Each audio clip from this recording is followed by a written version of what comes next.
Hey everyone, welcome to Line of Work with Mario Lentsch, and today's guest is Bill with H&A Striping. How are you doing today, Bill? Doing all right, Mario. How about yourself? Doing very good. Another day above ground, so I can't complain. And we do parking lot striping, so Yes, that's a great sir. thing. Yes, sir. Every day is a great day. Even the bad ones, man. I always try to remind myself of that because I'm alive, and That's that right. in itself is a blessing. I like to think of like those bad days are like great learning lesson days. Like there's always something to learn about. Like when your striping machine just goes kaput on you for the most random things, and you're just now on the job site trying to figure out how to do it, but then you come out of it and you're like, well, now I have a new skill, right? I know how to Yeah, and troubleshoot this now. it's not even like necessarily equipment breaking down. It could be something stupid like a paint spill, or you have Yeah. another piece of equipment break, and it's just yeah. I always try to, no matter what's going on in a horrible situation that makes me angry or makes me sad or whatever, right? I always try to see the good in it, because I honestly believe that if you look at it from the right angle, there's something good out of every bad situation. Oh, absolutely. I mean, I like to play the game sometimes because, this past weekend, I was doing 12 pickleball courts striping for middle school. And I was getting to the point where I was wrapping up and just, I was using the Graco 3900 to do it. And I, I missed my start and stop point twice and I had to go back and clean it all up. And Yeah. I was just like, man, it's been so long since I've made one of these like little mistakes. But then I was just thinking about it and just like, well, you never know. The powers that be could probably like trying to defer on when I finish this because I could be avoiding like a car accident or something like that on the way home. Had I just Oh, finished, yeah. 30 minutes earlier or whatever. Like you just never know those things. And so that's kind of like Man, the way I like I've to had play that that happen game. so many times. Yeah. Yeah, yeah. I've seen that happen so many times. Like, dude, if we'd have left or gotten here any sooner or later, it's like that could have been bad. Like, so it's a good thing that that Yeah. everything worked out the way that it did. So yeah, it's truly incredible when and I'm sure that happens to everybody in the industry, and Oh, even not yeah. even necessarily industry, just life in general, man. It's incredible, the timing of how things happen. Absolutely. Speaking of timing, though, I kind of want to go back into because, like, what I'm always curious about is like how people even get into construction, or in this case, parking lot striping. Because one thing, I know you started your own parking lot striping business, and I'm just curious, like, what were you doing before you even started doing parking lot striping? So, uh, originally, I worked in the hospital. I was doing X-ray and CT. I was an X-ray and CT technologist. I was the one that I would administer the dye for CT scans. I'd take your X-rays if you broke a bone. I'd help out in the ER. I even worked in surgery cases. I got to see when they would put in the implants for the hips and the knees and everything. So that was I actually enjoyed the surgery a lot in that aspect, because it was really fascinating to see how it was actually done. But what got me out of the medical field was, there was several things. One of them being, probably the major one, was COVID, Mm, and I give props to the people that stayed during that, because they really are heroes, man. They're putting their lives at risk, above, putting other people's lives at, above their own in a way. I got out because I was kind of at the time scared for my family. I didn't want to bring something home yeah. that could possibly kill my family or myself. So that was one thing. The other major contributing factor to it was that I felt underappreciated and overworked. Mm, I kind of felt like I went above and beyond for the most part. I was always the one kind of grabbing the exams, being proactive, and everybody else just kind of like to sit around and play the who's going to grab it next game. yeah. And I felt like I was kind of held to a different standard, because anytime that I needed something, it was like, well, no, we need you to do it. But the other people, they would be a lot more relaxed with. They would always show up late. They'd never get wrote up. And it was just, I got tired of that crap, man. So I got out of it. And for a little while, I was making my living at the casino. I was playing slots. There's, certain slots I would play, and I'd make my money doing that. And me and my brother were, doing it together and come to the conclusion like this may not be around forever. They because they could take those games out at any time, and then where's the money going to come from then? And so we Yeah. kind of started doing some research, and he found a video on parking lot striping, and he showed it to me. He's like, "Hey, what do you think about this?" And it just immediately caught my attention, and I was like, "Hey, that looks pretty easy." Okay. I mean, some aspects of it are pretty Oh easy, yeah. but there are a lot of challenges that come with it too. So, but that's how we got introduced to it. And luckily we had a pretty good amount of money saved up from the casino, and we put our money together and started our parking lot striping business. So that's how we got into it, was YouTube. Yeah, that was somewhat similar, but not quite like how I even got into it. Because like before, I was already kind of working in it. I was working for another company like that. But I've heard that a lot though. A lot of people were just coming from like social media, which I find is very interesting because, like I was saying, um, is that there's no trade school for something like this. There's no it's one Wow. of those weird things. You either fall into it in the weirdest ways, or you just meet someone that's already kind of doing it, and or you were already just you working it in a capacity. But to go from X-ray to parking lot striping is a very It's a interesting huge shift. transition. Yeah, Yeah. going from outside to inside. I think one of the things that you talked about though that really kind of felt in the same ballpark as me is that like when you're working really hard and you're kind of like really doing the best you can for the position, and you feel like other people around you are not kind of pulling the same weight, or at least you just have it in you to kind of go above and beyond, and you just kind of just can't help it sometimes.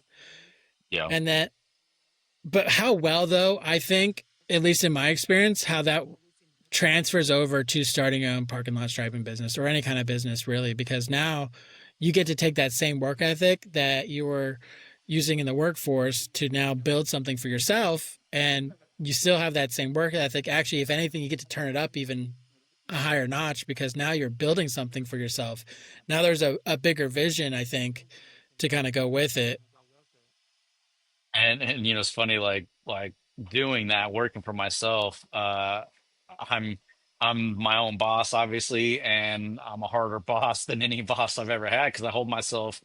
Uh, you know, I beat myself up a lot more than anybody else ever could, as far as you know, like quality of work and everything that's being done. It's like, hey,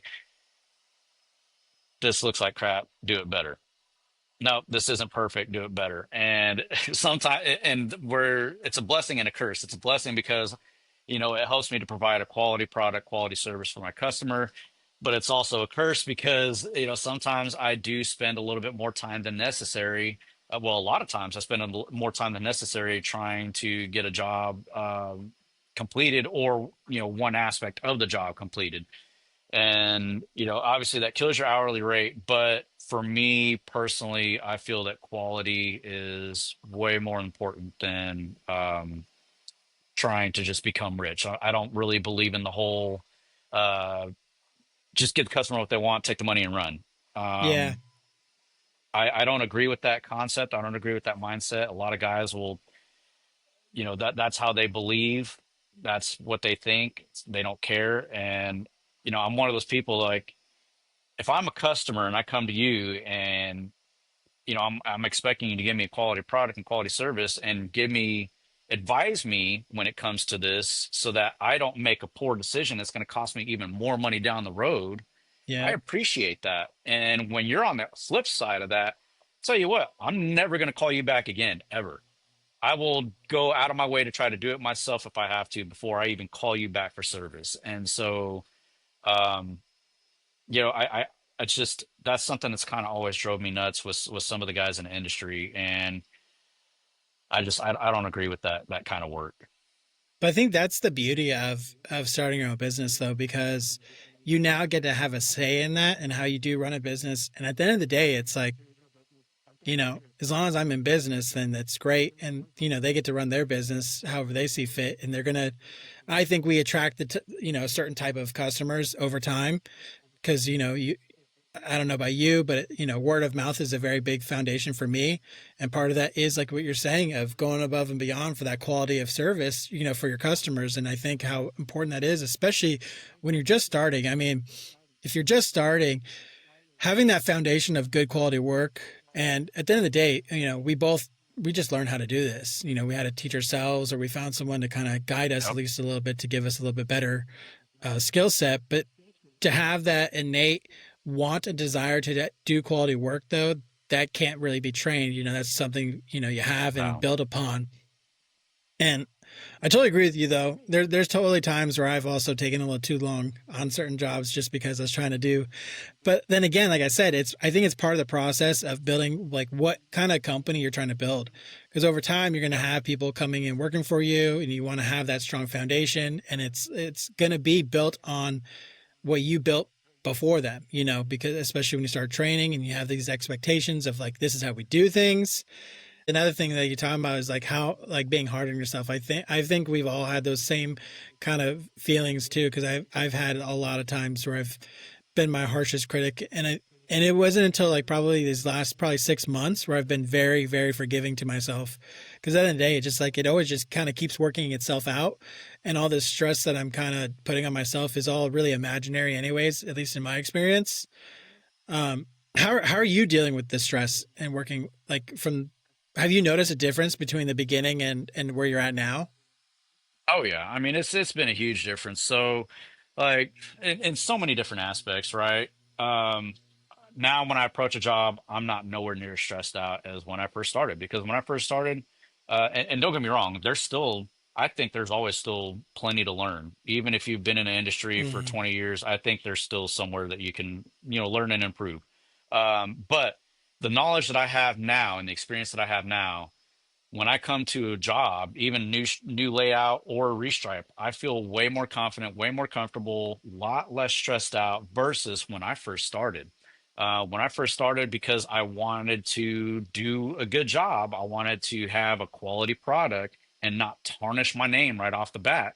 I was I couldn't sleep. I would get poor sleep the night before a job. I, was extremely stressed out and nervous whenever I would get on a job site. Like, oh, am I going to mess this up? Um, and coming talking about that, my very first job is actually from an automotive shop that we've taken our vehicles to. Me and my brother, we built a relationship with them, and then once we started the parking lot striping, they were like, "Oh, hey, why don't you go give us a quote for it?" And it's like, okay. But anyway, it was a really small lot, man. I mean, probably maybe 20 lines, if that. It might have been less. No handicaps, just literally just parking stall lines, not even cross hatches. And our first time doing it, it took us a total of 8 hours. And we How had did a you Titan how did 8, you do it? so we had a Titan 850 at the time. And I remember I was doing all this research before getting our first job, and then I come to find out like, oh, I probably shouldn't have bought that machine because the wheels are really hard, and any little bump it'll move that gun and just mess up your line. So we and then we thought that every line always had to be power washed before that. So I have a little electric power washer. We went out there, we power washed it, spent a bunch of time making sure it was nice and clean, and then let it dry. And then we came back later on that day and we masked off almost every single line, even though because we were using the Titan 850, we wanted to make sure that we were getting nice straight lines, because we wanted our first one to be look great. And so we spent a lot of time masking, we spent a lot of time on the prep work, and then we sprayed it. Luckily, it turned out beautiful, but it took way too much time. And they were very happy with it, and they kept our information. They actually had us restripe it again this year because they're really happy with it. And the funny thing is when we did restripe it this year, we went from taking 8 hours down to, including unloading and loading time, like 30 minutes. It was Yeah. a drastic 9 day change in difference. how long Yeah. it, yeah. I mean, it was just, and it still came out absolutely great, and they were happy with it. But yeah, and obviously when we approached it at that time, really confident because we had much more experience under our belt. So we were able to get out there, pull everything out, stripe it, and be gone and not have any stresses or worries about it. Yeah. So I yeah, think those first jobs are always like the most stressful jobs. even there's still some jobs now that I'm a little bit stressed out and I get a little bit stressed out and don't sleep too well when I got to go to the next day. But it's typically the more complex ones. It's a little more than just a restripe or a little more than just laying out some 90-degree stalls and a couple handicaps. So one of the ones is like when I got a core drill and install signs. Always Mm, obviously got to worry about utility lines being down there, which we could talk about that on a whole different thing, what you need to do beforehand. But there's that. Worried about because I have to have a generator for the core drill if there's not a power source close enough by, because you can't just string together a bunch of extension cords. That's not good. no. That's how you create some electrical problems and burn up equipment. uh, and then that's the other thing is like worrying about, is the core drill going to quit on me? Am I going to have to go rent one? And so, those are the things that kind of sit in the back of my mind and that I start stressing about before certain jobs, specifically on that one. This example was core drilling, but it's as with, each job that gets done, it gets a little easier. Have you done that though? Is that why you say that with the daisy chaining the cords for No, the no, I have power not drill? because no, I have not. And it's because, anytime I got to do something new or I have very little experience with, I try to do as much research as I can on it. Yeah. So with the core drill, because it's such a high dollar piece of equipment, so the whole kit, the core drill, the stand, not including the vacuum, so the stand and everything, it's like a $7,000 or $8,000 piece of equipment, so it's not cheap. I mean, that's basically another striping Yep. machine right there. And then the little vacuum to hold it in place, that's like another $1,500, and it's just a little handheld like suction vacuum that connects to the core drill. So and then you got to be able to make sure that you can put water as you're drilling because the amount of heat that it generates. If you don't have access to a water supply, you need to have buckets full of water and try to be Yeah. sparingly with it, but also make sure you're keeping it wet enough to be able to get through it. So that's the other thing that, another aspect I got to worry about. But I did a ton of research, found out that it's really not recommended to daisy chain uh, extension cords, and you got to have a certain gauge of extension cord. If you just go get your standard household extension cord, that's not going to be sufficient, and you're going to possibly cause a fire or burn up your equipment or flip a breaker. So you got to Yep. have a nice, nice thick, I think it's a 10 gauge extension cord. It's rated, you got to have it rated for 25 or 30 amps, I think. So, knowing the amp rating, knowing how many amps your cord drill is going to pull, there's a lot more to it than what people think and realize. And a lot of these guys are like, oh, just plug it up and go. Well, no, man, that's not smart. You need to have the proper flow for electricity, because if not, you're gonna run into problems, and you could potentially cost yourself a ton of money, not necessarily just in equipment, but if you wherever you're hooking into power. So there was one job we went to that the building's clocked and closed. So if we flick that breaker, we have no way of turning the power back on. But if that breaker, for whatever reason, and I don't know how common this is, but if that breaker for whatever reason did not operate properly, you might have just caused a fire in that building, and Yep. you're going to have a lot of fun with that. So be smart, do your research, do it right, or you're going to get yourself in a lot of trouble. Oh yeah. I mean, I think yeah, having the proper equipment in place and also like during the time of like where you're at in your business journey too, I think that's also important. It's one of those things that could be a little trickier if you're just starting out, especially like when you're just taking on all this equipment debt. I know for myself at least, I was very slow growth and still kind of am, just making sure I have just the proper finances to just keep dumping back into the equipment and everything else just to kind of keep it going. But I've heard some other people in our industry, they start and they just get all this stuff but then they don't have a lot of customers in place, and then they kind of just go out of business by accident just because they've just stretched themselves so thin. But like you said, though, I've almost made that mistake. yeah, Yeah, I think I everyone kind of invested a little has. more than I should have. Yeah. Yeah, but sometimes you're just lucky and you make it through those times. Because I think I've almost done the same thing, and I almost made a certain decision too of getting a rental place. And when I just was looking at the finances of like, what am I really getting out of that and what I'm going to be spending? And it's just more of like, yeah, it's a great deal. A lot of times that's usually what it comes down to is you find a great deal on something like a good piece of equipment that you would want in the future, but you're not actively using it like right now. And Yep. that's usually where I think, at least from myself, is where I've seen that trap kind of come into, is like it's just a great deal. So people kind of just take advantage of those good deals. But a lot of times with those deals, you got to pay with cash. There's not really much choices for Yeah. financing or anything like that.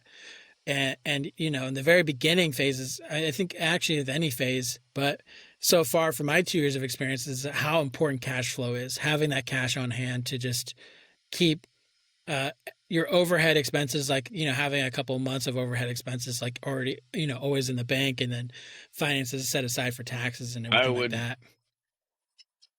I would say at least 6 months because depending on where you're looking at. So obviously in Florida, you guys can pretty much stripe year round. For me in Oklahoma, it gets pretty cold in the winter months. And I mean, there are guys that they say that they stripe in, 10 degree, 0 degree weather with solvent based paint. And it can be done, don't get me wrong, but I always try to do it based on the manufacturer's recommendations of when to stripe the paint as far as the temperature level and everything, because if you don't follow, they have those guidelines set in place for a reason. All right. And it's because that's going to Yep. produce the best results and not have like premature failure. I try to explain that to my clients whenever they want us to stripe in the wintertime. If it's a cold day and it's not going to get above, I think it's 40 degrees for solvent. I tell them like, look, I can do it, but there's going to be a risk that the paint's not going to properly adhere and not properly cure, and you could have premature flaking of the paint, and it may not last as long. A lot of these guys I've seen, they don't care. They still do it anyway. I try to refrain from doing that so that way I give them the best quality product possible to where I'm not being called back out sooner than what I have to be. Don't get me wrong, that the monies would be great, but I don't I don't want to do that to my customer. I want to make sure that I'm taking care of them and looking out for them. And a couple of them, they appreciate that. They really do. They appreciate when I'm honest with Hmm. them about stuff. When I set the expectations of what to is going to be there when the job's done. Because you get lots that they're severely deteriorated. And I mean, I had a lot that I did that we blew it off as we were blowing it off. Chunks of asphalt were getting blown out, and even after blowing it off and sweeping Yeah. everything, striping, it was still the pressure from the gun. It was still blowing out chunks of asphalt, and it's like, this you really need a new lot, man. Just so don't expect a nice, shiny diamond. You're getting a polished turd Yeah. here, okay?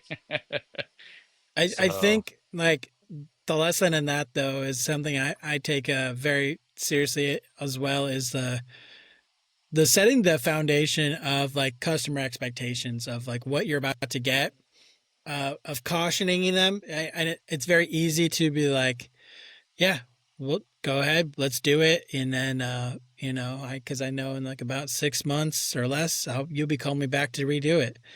But a lot of times it's just more of just educating them though on what's the possibilities that could happen by making this decision. So that way they're making a now informed decision. I've had a mixture of like, we'll put a project on hold and we're going to come back to it when the weather conditions or other conditions are a little bit more better for us. Or they're like, we understand, we don't care, we just need it done, so we're just going to do it. But yeah, thank you again for your honesty, because I think, like I said, like you said, it's just that having that foundation of just the communication and setting realistic expectations, because we know what we know, but they don't know what we know, and that's why they pay us, right? Is for that expertise. But yeah, it's so easy though to take advantage of that ignorance that they might have, just so you can make a bigger buck down the line. But I don't know. I just don't yeah. think that's a long term solution. It's easy to because you want that reputation. I think at And least in our you space, want them to it's come just back too. yeah, you want them to have that good experience that you can set up, and it's just it's such a unique space. So it's like if it there's only so many of us out there doing this stuff, painting parking lots, and it's Oh, very easy to lose a customer. yeah. And where I was going with that, I'm sorry, I kind of lost my train of thought for a second. But where I was going with that is because of the winter months, we're not as busy, so we don't get Mm, quite as much striping jobs. So during that time when you don't have that money coming in, you need to have a savings to continue to pay that overhead, that monthly insurance cost, because that's always going to be there. Any storage fees, like we keep our stuff at a storage, locked, a secure storage facility, so we got to pay for those units because we have outside units and indoor climate controlled units for the paint, so we can make sure that the waterborne paint stays fine, as well as stuff that really should be kept out of extreme heat or cold conditions. So you need to try to have something saved up in your business account to continue to pay those bills during those slow months. And even in the, for us, since we got so much competition in our area and we're still pretty new, the business kind of fluctuates. We'll get busy and then it'll yeah, kind of drop off, and it'll get busy and it'll kind of drop off. So even though it's the busy time of year, because we're not well established like some of the other guys in the area, um, we we have to account for those times that it drops off, because the bills are going to keep coming in, even though the money is not. So you got to make sure to try to yeah. keep something in the account to keep those bills paid. Um, and also, so because of there's a lot of competition in our area, and one of our customers that we picked up last year, he's reused us a couple times, but I remember the first conversation I had with him, he told me, he was like, "Okay, are you going to be here when you say?" Because he asked me to come out and take a look to give him a quote. And he's like, "Are you going to be here when you say you are?" And I said, "Yeah, we'll be there." And he's like, "Are you sure?" Because he goes, "Every year I look up parking lot striping. There's always a new company, and these guys never do what they say they're going to do." And I said, "No, we'll be there. If we say we're going to be there, we're going to be there. We do what we always say. We always try to provide the best service possible for the price and everything." And he was pretty agitated. He kind of had a little bit of a crappy attitude, but it was because he had just got screwed over by somebody that they seal coated the lot, and and they striped it, and there were some other areas of the other property that they were supposed to stripe and paint as well, and they never came back and did it. And he was I'm like, guessing they already got you paid. know, yeah, well, I think they already got paid, but I'm not entirely sure. So you know they just they ghosted them, and it happens a lot in this industry. These guys come in, and not just parking lot striping, but I'm like construction in general. These guys will come in, Yeah, take the money, and then they'll never come back and finish the service. And so you know yeah, it's yeah, crazy, no, man, and it makes it harder. we, It makes it a lot harder for the newer guys coming in, because it's like right off the bat, your name is tarnished. You're one of those new guys that's going to come in, take the money, and run. So sometimes, depending on where you're at, it can be a little hard getting started. absolutely. And I think though part of to combat that is one of the things I've focused extremely hard with my business though is the Google reviews or any type of review of having that set up and just showing a presence, like having a website, having a real email address. It's not required, and I know plenty of parking lot striping companies, even around me, they have no website. They run off of Gmail, but they stay plenty of busy just because of who they know. But at Yeah, least for me, like if we're gonna do this, like I kind of want to start with the right foot on the ground per se, and it's just like these people are going to be looking for these things, right? They like when they're going to call you or they're vetting you, they're going to like background check at least a little bit. They might not dig too yep, deep, but like, do you have a website? Who are you? You know what I mean? I'm about to have you come on my property and potentially hope you don't jack up my parking lot right now because how many memes I've seen on those Facebook groups of the Oh yeah. the most like crooked lines ever, and I'm like, sometimes I'm like, how'd you even do that? Like, You you got know the how much out of the free-handed effort you have handicap to guys. go? Yeah, like how much of an effort you have to go to like mess up the line on the machine, like like that, like Oh, and it's so. funny too. So even a website, like my brother, he spoke to a customer one time, and my brother was like, "Yeah, you can go to our website and look at our pictures, the work that we've done." And he was like, "Are they really your pictures, or did you just steal them from somebody else and put them on your website?" So just that comment right there, that lets you know how shady a lot of the Yep, people are that come into this industry, and the kind of crap that they pull to make a quick buck, man. And it can make it harder, a lot harder for the new guys to even get started out doing it. Um, absolutely. our first job was because of, because we already knew the people. That's the only reason why we got the job. Outside of that, we probably would have struggled for a while to still get our first job. So yeah, you'd be amazed at some of the stories I've heard from customers as to what happened with particular companies, and I'm like, man, that's messed up.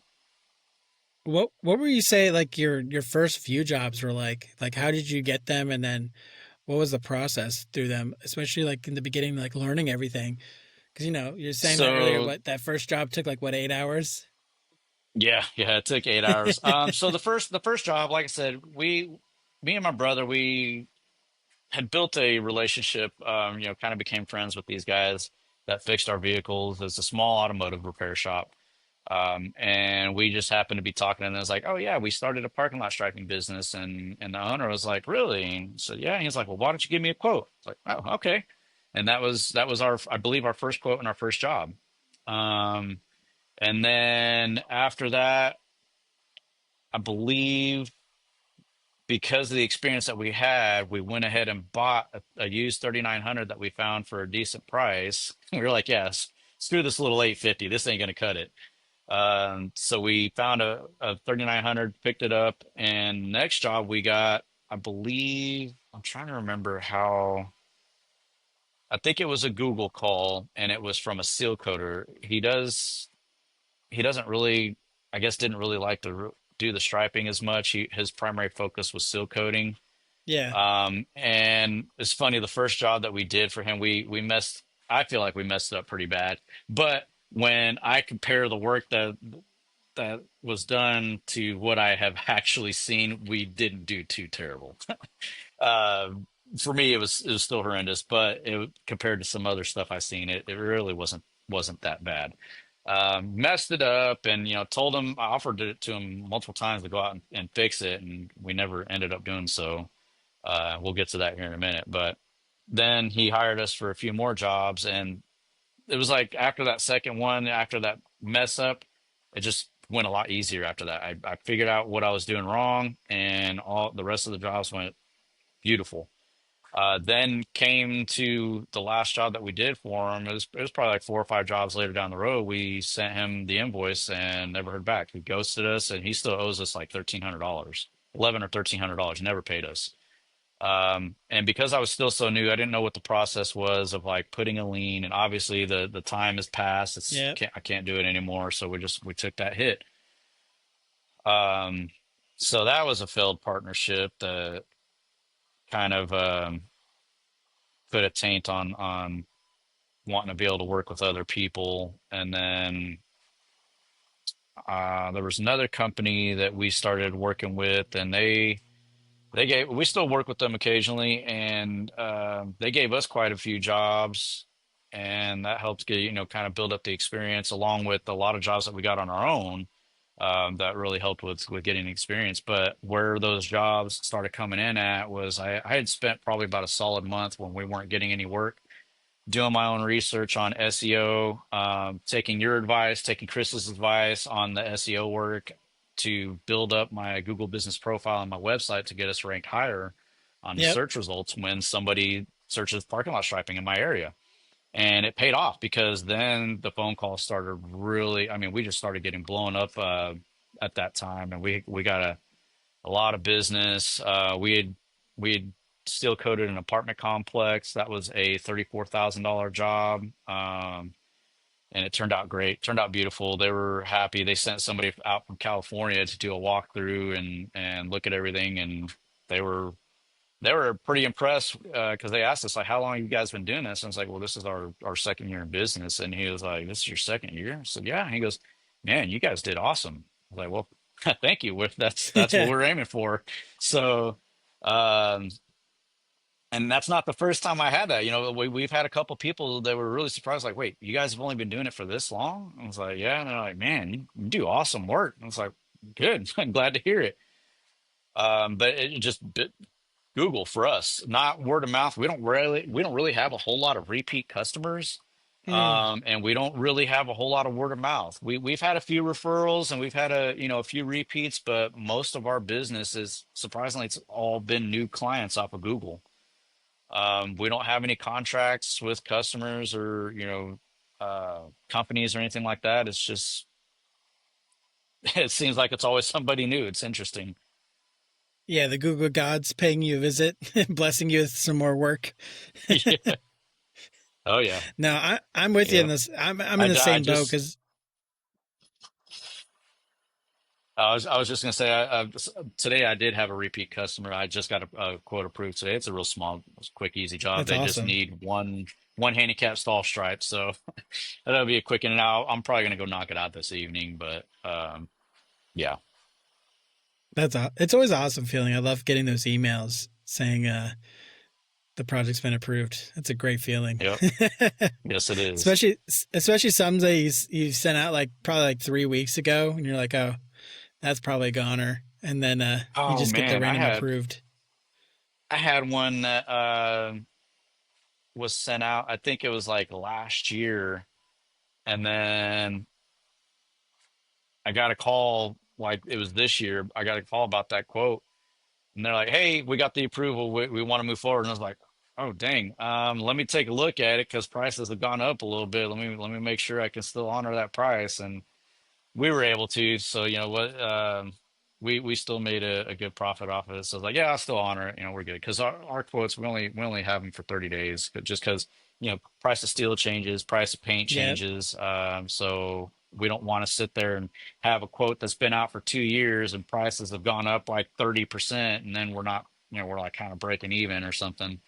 I mean, if you're breaking even at 30%, that you didn't mark it up enough. But yeah. anyway, but you get my point. Thank you for your charity work. Yeah, yeah, yeah. No, So, yeah, it's yeah. I think the first few jobs are just like always those very interesting experiences because there's so much to learn that you're just getting through, and you're always just kind of like fine tuning. Like, oh, this went this way, so we know now going forward we're probably not going to do that. Or wow, that was way more work than I anticipated, so I'm probably gonna have to charge more next time going through that. oh, I've definitely run into that. There's a couple jobs I did, and I'm like, oh my God, I did not even charge enough for this crap. Oh yeah, It's like yeah. Like next you go, time, it's definitely gonna be a lot higher. especially when you start going through some of that material way faster than you thought you were going to. I Yeah. know I was doing a basketball court, and we're painting the middle thing, and I had this texturized paint that's extremely expensive, and I get through my, overestimate a little bit, but then I'm getting through it and I'm only like halfway done and I've already used what I overestimated a little extra 1 gallon can. And I'm like, but I'm only halfway through. And I was like, well, So, going yeah, forward. like I always try to, talking about that, I always try to like make sure. Sometimes it's a little hard to calculate how much material you need, but I always try to over calculate it so that way I have too much than not enough. And you know, I typically do that, but I still messed up on so that guy I was telling you that he was kind of mad when he called us because he was like, yeah, there's always a new company. That last job we did for him, we painted 58 bollards, and I got the colors backwards. So I only had 1 gallon of the red DTM and 2 gallons of the Oh no. yellow, and I needed it the other way around. Luckily, the red had really good coverage, so it was enough, but I was like, man, I almost screwed that up and was almost gonna have to run down to the store and get some more, but luckily we didn't. So, you can still, even though you have experience doing it, you could still make a little small mistake. Um, and then there was another, and just recently too, one of my last jobs was a shopping center, and um, this was a lesson learned. So I'd usually kind of leave my paint in the back of my truck, and it's been hot and it's been raining here and there. Apparently, whenever I put the lid back on one of them, it didn't properly seal, so moisture had got in there Oh in the no. Yeah. solvent paint. And it was half a bucket of red. The red's more expensive for us and completely trash. So that bucket I couldn't use for that job. And then I was like, okay, well, I still have a whole nother bucket. Apparently, on that other bucket, moisture had somehow got in there too, because it was one of those ones, even though it hadn't been opened yet, it was one of those ones that has the like a plastic pour spout on it that you pull up to be able to pour it out of, instead of Yeah. it being the solid metal can and or metal lid. And I was pissed. And because that was a full bucket of red. That's well, not $200. That's I think it's like 160 or $180 just gone. So we had lost over $200 worth of paint, and we barely barely had enough to actually finish the fire lane there. And it was late at night, so Sherwin-Williams wasn't going to be open. I'm like, man, I'm going to Nope. be so mad if I got to make another trip out here when this could have been done tonight. And luckily, we were able to get it done. It was just enough paint, and so that was a lesson learned. Like, if we're not going to be striping back to back, and there's going to be a few days in between, there's going to be weather, just go ahead and put it in storage. Take a few minutes, put it in storage, and take a few minutes to pull it out. And that way, you're not costing yourself paint from being lazy. Yeah. Because that's what it was. I was just tired and lazy. I didn't want to mess it. I was like, it'll be fine back there. Well, no, it won't. It won't be. So yeah, still Yeah. still I making think we've. mistakes, man. Oh yeah. I think I guess like you said earlier, there's never a time where you're not. You're just. It's just new lessons learned. I think, especially when you start growing, it's just new challenges, or sometimes you need a little refresher because you've been so comfortable with how smooth everything's been going and how great you've been doing, and you stop thinking about certain things as much because you've just been smooth sailing for so long, and then something Yeah. happens. But Yeah, I it's know. it's not too hard to get humbled in No, this no. industry. But I know you have a family. How would you say, like, how your experiences with your family and their support of you taking this jump, just going from what you were doing before to then starting your own business? I'm sure, like, what the support or the how it is now might be extremely different than it was in the very beginning. I know that that's the case for me. Um, I'm very blessed. I'm very blessed with my wife that came into my life, that brought God brought into my life. Because she, even still, she's been very supportive. She always wishes the best and hope that it works out. And my kids are still young. My son's two, my daughter's five, and so my son, he's still too young to understand what's going on. Like, oh, dad's gone. I miss dad, but he's too worried about playing and watching TV. My daughter, she makes it hard sometimes, because and it gets a little frustrating, but yeah, I'll be at home and she'll be doing her own thing and not really hanging out with me. And then when I gotta go to work, she just latches on and like a magnet and just will not let go. Yep. I'm like, I gotta go, kid. Like, I gotta get to work. I gotta be here at this time. You're gonna make me late, even though I'm my own boss. I can run late, but I try not to run late with customers. I try not to Yeah. waste their time, or make them feel like I'm wasting their time. So, and it kind of makes me feel bad sometimes, because sometimes she'll cry, and I'm like, I'm sorry, I gotta go to work. I gotta do this so I can keep buying you food and keep the bills paid for the house and all this stuff. And she's obviously still too young to fully understand it. Um, but my wife for sure, she's been very supportive, and everything that I do, and I couldn't ask for a better wife. Yeah, I think having that support is it definitely makes the journey, a very different kind of journey going through it because, if you don't feel like you have that support in the beginning, it's very hard. I know a lot of people, even some of our groups, that started a business, but just because they just didn't feel like they had that support behind them, and they got very opposite support where they just didn't have that belief that they were going to do that. They were never able fully to make that jump to starting their own thing, or they started it shortly and then they quickly gave up on it versus and not giving it like a chance to kind of take off.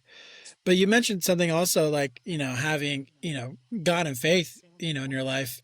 And I think I find it for myself very important. And how would you say like that's guided you through this whole journey of, going to working for somebody to then making a complete jump to a whole different industry that you don't know nothing about, starting your own business, of course, like you said, of knowing nothing at all and just going on a whim and just like we're doing it, we're gonna go into it.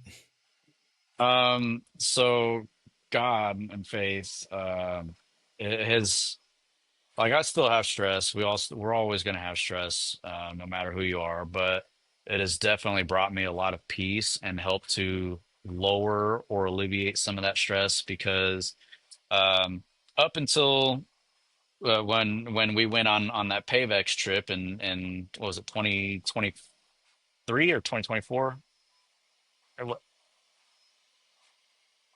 It wasn't last year or wasn't this year. So I think it was last No, year, yeah, 2024. Anyway, when we went down there for in Texas for that trip, that it was an experience. It kind of pushed me out of my bubble that I was living in and opened my eyes to make me realize like I need to get right with God because there was a lot of things I was kind of doing wrong in my life at that time. Um, and so and I was extremely stressed out because that's when we had, we were still really new. We weren't getting really any business yet. Still was trying to get established and still trying to get work, and money was getting low because we invested our own money into it. And you know, I didn't have much of it left and bills, kept coming in. So yeah, once I fixed that and started going back to church and fixing my relationship with God, it really, really helped not only with my marriage, but also with just the stresses of life in general. Um, Ever since then, ever since that trip, because I kind of had gone to mass, so I'm Catholic. I'm not ashamed of it. But I'm proud to be Catholic, but I hadn't really wasn't really active and wasn't participating in mass and going very often at all. And ever since that trip, that first Sunday when we came back, I went to mass and it was incredible. The message that I received from the homily was, I mean, it it was a shocker, man. It completely just changed everything. And even the following mass after that, because I went the following Sunday, and so from that point on, I only missed one mass, one Sunday mass, and it was because I was down in Mexico with my wife. We were visiting her grandma. So, that's why I didn't go to, to mass on that yeah, Sunday. But I've been there ever since. I've started becoming a lot more proactive with the church. We did some striping for the church, and didn't charge them for it. I've recently became a member. It's a club, like a group called Knights of Columbus. They do a lot of yep, charity work. they do. So I'm a member of Knights of Columbus now, and been just getting a lot more involved with all the different programs and activities that the church offers. And um, it's I've made some new relationships that I think is going to really not only benefit me as a person, but also benefit the business. It's going to possibly generate some more business for us. So um, yeah, man, it's that's also been a huge help just for me as a whole. Yeah, what would you say that some of the biggest changes from the difference between, not going and, kind of not paying as much attention to that part of your life versus when you started incorporating it very more seriously. But in terms of like even your marriage, like how would you say that transition has been? Um,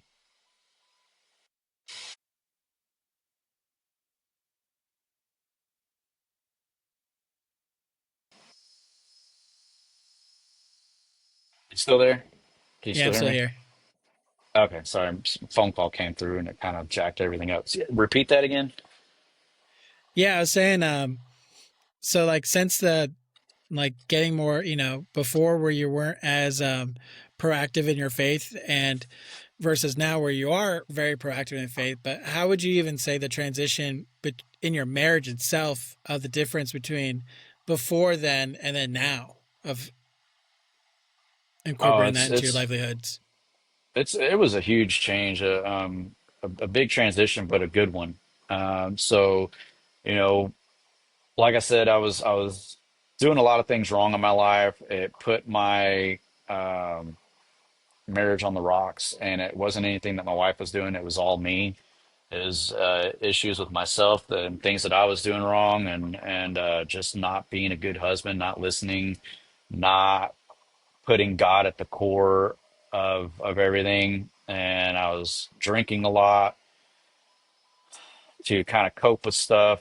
And um, once I started going to church and fixing that aspect of my life, it just kind of made it flipped it all and on 180. My relationship started getting a lot better.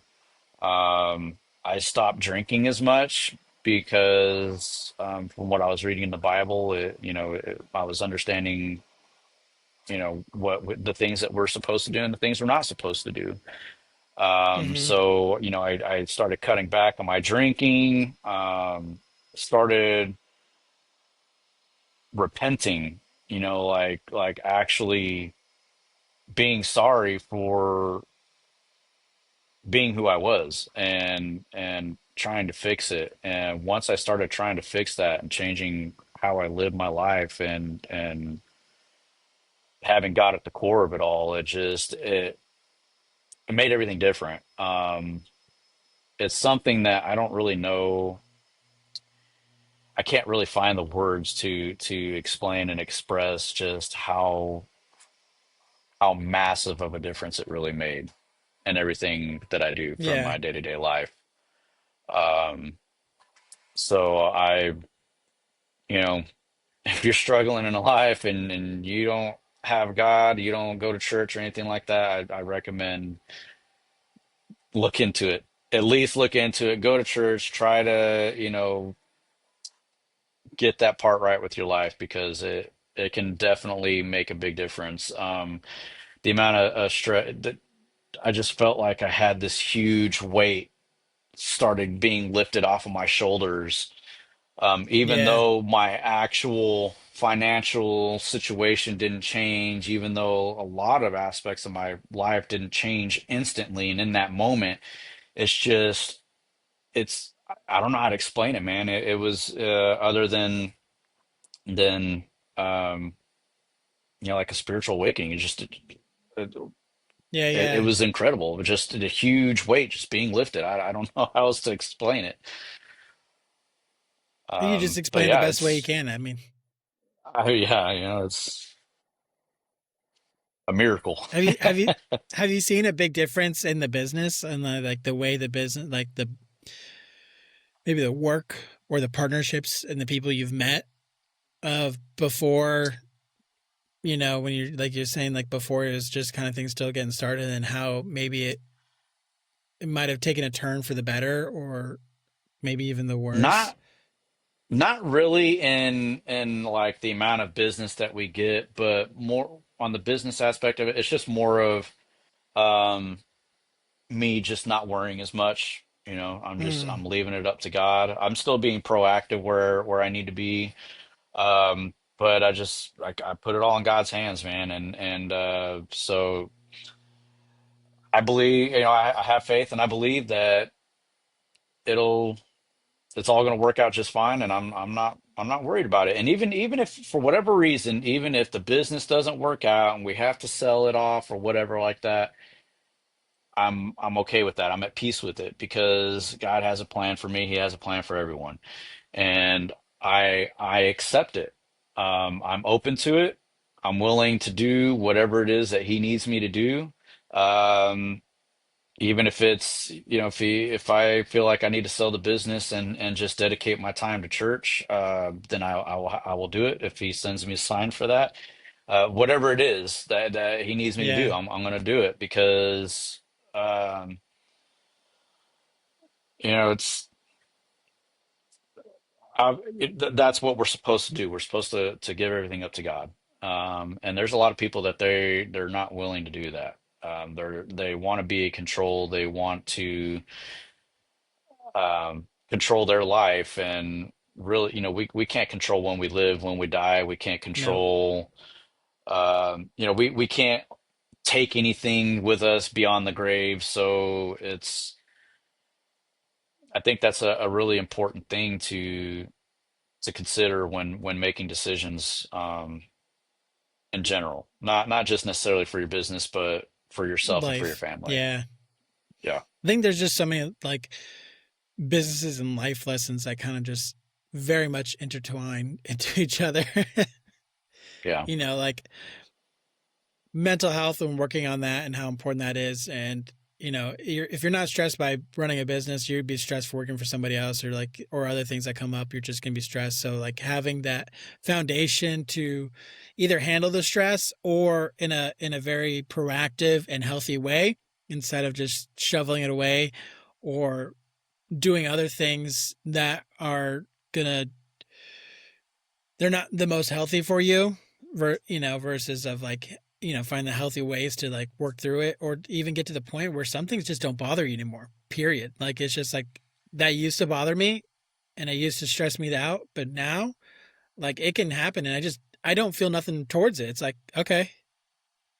So now that you say that, it did trigger something. So finding like being more active with the church, getting back right, getting right back with God and everything. That's one area where for sure it has helped me and helped to make a huge difference. So the times that I'm like on a job and I'm getting frustrated, I still get mad because something didn't work out and a mistake was made. Now I got to spend more time fixing it and making it right. And so I still get pretty mad, but um that has helped me a ton with actually handling the situation. So um, I used to get pretty angry and like it would cause my stress levels to go through the roof. And now I'd stop, I'd take a deep breath, and I thank God for this day, and I thank God for the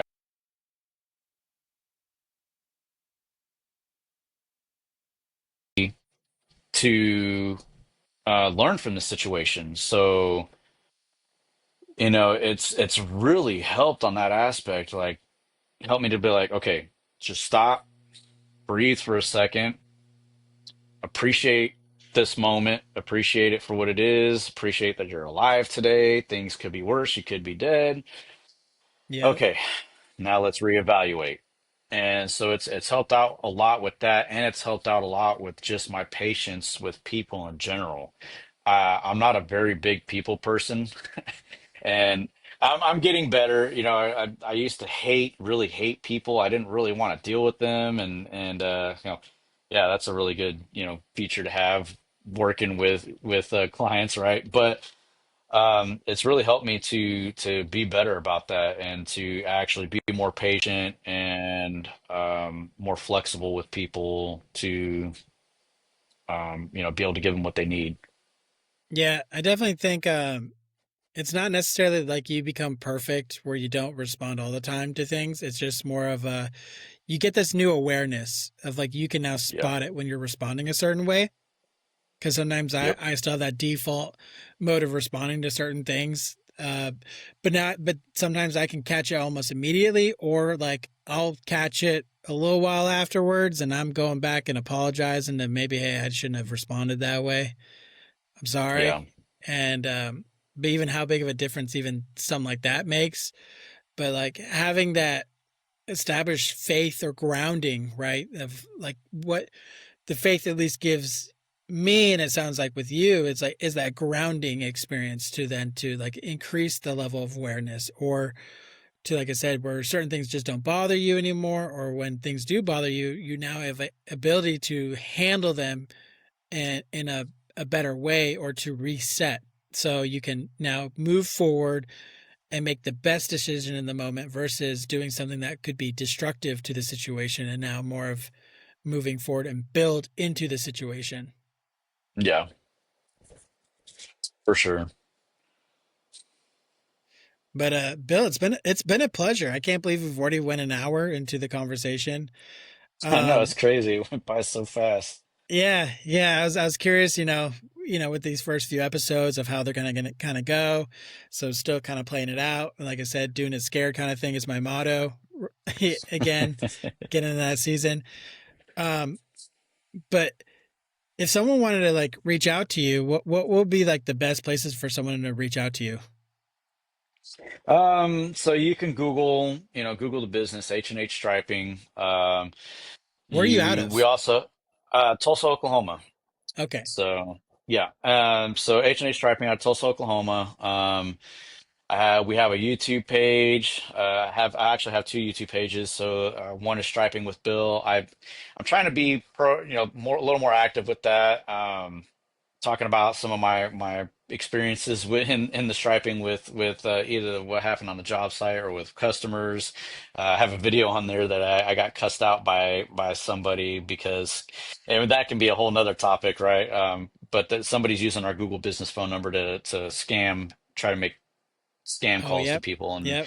the blowing them up. And so he was pretty mad and called us left a voicemail cussing us out. But anyway. Um, so Striping with Bill is one channel. The other one is H&H Striping or Striping Services or something. I can't quite remember. I'm not really too active on that one. Facebook, you can search H&H Striping on Facebook. So yeah, we got quite a few ways. Or you can also go to our website. It's www.h dash or hyphen h hyphen striping.com. Awesome. Now, if you were to go back, you said you've been in business for what, 2, 3 years? Yeah. So if you go back knowing what you know now to your other self who's wanting to make that jump into starting their own, business or parking lot striping business, what would you say to yourself who's contemplating Um, it?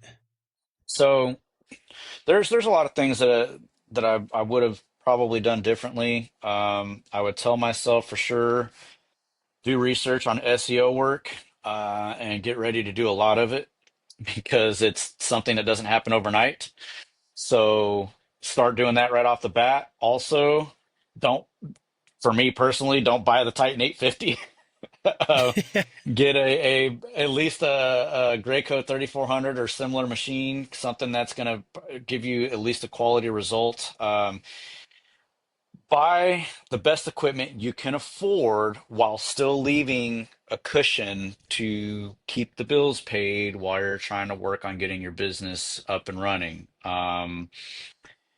And if you have to keep, if you're working a job, which I was doing the casino thing at that time, so I would have told myself keep doing the casino while you're waiting for work to come in, so keep money coming in. So if you're working a job right now, keep that job until you get enough money built up that you don't need it anymore. Don't just quit your job and go all in. Some guys they have success doing that, but from what I know, it typically tends to be the guys that don't have a lot of competition in their area. Um, so, but everybody does typically get lucky, and it's very successful right off the bat. But most of the people are not. A lot of guys start it and they go out of business. Yep. It's like if you can give 100 people, 100 different people the same advice to make them millionaires, and only five of them will actually be successful with it. So um, but yeah, I mean that's just some of the things I would tell myself to do for sure is buy the best equipment you can afford, keep keep a chunk of money for the bills while you're waiting on that business to come in, and look into SEO. Do a lot of research and start doing SEO work. Well, I totally agree with you there, Bill. Well, thanks again for joining. And thank you, everyone, for listening to the Yeah, Line of Work thanks for having podcast. me. I hope this has been a good experience. See you next time. Yep. All right, see you next time.